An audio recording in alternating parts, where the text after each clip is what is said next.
Protein சத்து உள்ள சட்னி செய்யலாம். அது ஒவ்வொரு நாளைக்கும் ஒவ்வொரு விதமான சட்னி செய்யறதுனால இன்றைக்கி இந்த மாதிரி சட்னி செஞ்சுருக்கேன்.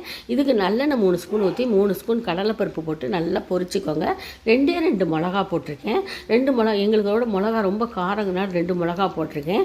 அதுக்கப்புறம் வெங்காயம் 3 போட்டுட்டு அதோட பூண்டு இஞ்சி 2 துண்டு போட்டிருக்கேன். பூண்டு 4 பல்லு போட்டிருக்கேன்.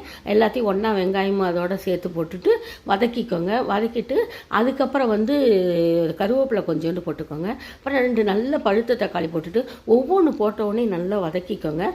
அதுக்கப்புறம் உப்பு தேவையான அளவு, தக்காளி போட்டவுடனே தேவையான அளவு உப்பு போட்டு அதை வதக்கிட்டு கடைசியாக கொத்தமல்லி போட்டு ஒரு பெரட்டிட்டு ஆற வச்சுட்டு நல்லா மிக்சியில் அரைச்சி ரெடியாக வச்சுக்கோங்க. அதுக்கப்புறம் கடுகு, உளுத்தம்பருப்பு, பெருங்காயம் தாளித்து கருவேப்பிலை 2 தாளித்து அது மேலே கொட்டினீங்கன்னா சூப்பர் டேஸ்ட்டில் உங்களுக்கு இட்லி, தோசை எதுக்கு வேணால் இது தொட்டுக்கலாம். இது மாதிரி செஞ்சு பாருங்கள். இது ரொம்ப நல்லாயிருக்கும். செஞ்சுட்டு எனக்கு